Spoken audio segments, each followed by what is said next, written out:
একটা কথা বলছি, বোনটা পরে করা যাবে কিনা, মানে এখন আমি বললাম না কিছু আমরা বলতে চাই না ভাই, কিছু বোনটা পছন্দ না হয় আপনি নেবেন না, কিন্তু বোনটা নিয়ে তো খারাপ কোনো কমেন্ট করে লাভ নেই। উল্টা পাল্টা কথা বলেন কেন? হ্যাঁ, আমি আসলে নিজেকে আস্তে আস্তে পরিবর্তন করবো। আজকে বোনটা পরা মানে এই না যে আমি এখনই পরিবর্তন হচ্ছে, বাট আমি করবো। আসসালামু আলাইকুম সবাইকে। কে চলে আসছে?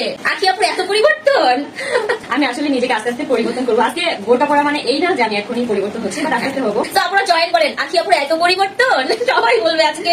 কিছু হেটার্স আছে, আবার কিছু কিছু মানুষ আছে যারা হচ্ছে পার্সোনাল টপিক নিয়ে অনেক কিন্তু খোঁজাখুঁজি করে। বিশ্বাস করো যে আমি লাস্ট দুইটা দিন যখন আমি ওকে নিয়ে টপিক বলেছি বা আমি বলেছি যে ওর যখন আইডিটা হ্যাক হয়েছে বাদাস, আমি এমন কোনো আপুদের দেখি নাই যে একটা খারাপ কথা বলছে। সবার এত মানে গুড অ্যাডভাইস। অনেক সুন্দর লাগে আপনি, থ্যাংক ইউ আপু। হ্যাঁ বলো। হ্যালো আপু। হ্যালো।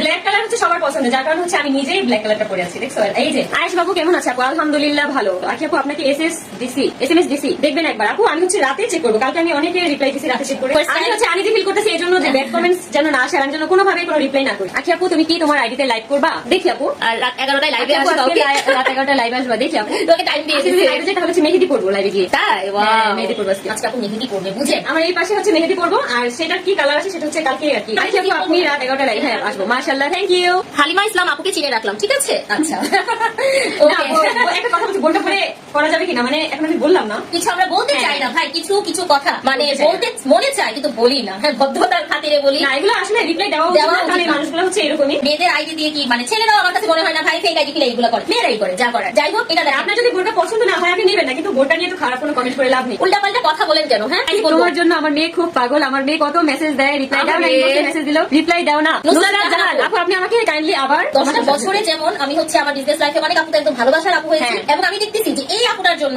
আপনাদের ভালোবাসা আর আয়াসের জন্য কি বলবো, আপুদের যে কি ভালোবাসা আর আয়াসের জন্য যখন কোনো গিফট আসবে আমার ছোটে যদি আসে, আমি সেটা আপুদেরকে বলছি, আমি অবশ্যই আমার লাইভে কিন্তু মেনশন করব, ঠিক আছে?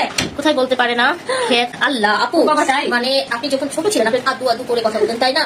তাও আমরা সবাই তো এরকমই থাকি ভাই, আস্তে আস্তে অনেক কথা শিখি। আমার যদি আপু ভুল হয় তাহলে অবশ্যই তুমি যেহেতু এটা বলছো যে কথা বলতে পারি, কিভাবে কথা বলতে হবে শিখাই দিবা, তাহলেই হবে। আর হচ্ছে কি আমরা কেউ কিন্তু একদম প্রপারলি কোনো কিছু পারি না। হ্যাঁ, আস্তে আস্তে সবাই সবটা শিখে যায়। রান্না কিন্তু কেউ সবে শুরু, আরো সুন্দর করে হিজাব করবে ইনশাআল্লাহ, ঠিক আছে? আপনারা সাথে থাকেন, এক এক সময় এক এক রকম করে পড়বেন। এইভাবেই তোমরা হচ্ছে যে যে জিনিসগুলো তোমাদের কাছে প্রিয় লাগে এটা মানে কমেন্ট করে জাস্ট বললেই হয়। আমরা তার ওইরকম না একটা জিনিস বলবো আমরা অপমান করবো, এরকম কোনো লাইভে কিন্তু কখনো হয়নি আজ পর্যন্ত। আমি আর কি যে যে জায়গা থেকে আর কি লাইভ হয়েছি কখনো এই ব্যাপারটা হয় না। আমি আর সবসময় বলি আপু যে আমার যে জিনিসটা ভুল সেটা তুমি আমাকে বলবা। আমি সবসময় একটা কথা বলি যে কাজের মাধ্যমে থাকুক, আল্লাহ তার পরিবারের জন্য তার জন্য রিজিক খুলে দেন, আমাদের জন্য করুক। আপনারা দোয়া করছেন আপনাদেরও যেন রিজিক সেইভাবে উপরন্ত ভাবে আসে। দুই বোন, থ্যাংক ইউ। এটা আমার বড় বোন। আমি ওর যদি কোনো মানে ভুল করে না মাশাআল্লাহ, এটা অনেক লক্ষ্মী, কিন্তু যদি কোনো প্রবলেম হয় ও একটু আমার সাথে শেয়ার করে। আমি সেদিন তোমার লাইভ দেখে জানো আমার এত কষ্ট লাগতেছিল, আমার বলে আমার চোখে পানি পড়ে। আয়েশার কথা বলতেছিল রাতে, আমার জাস্ট লিটারালি ওরটা দেখে আমার চোখে এই বলতে আমার চোখে পানি আসে।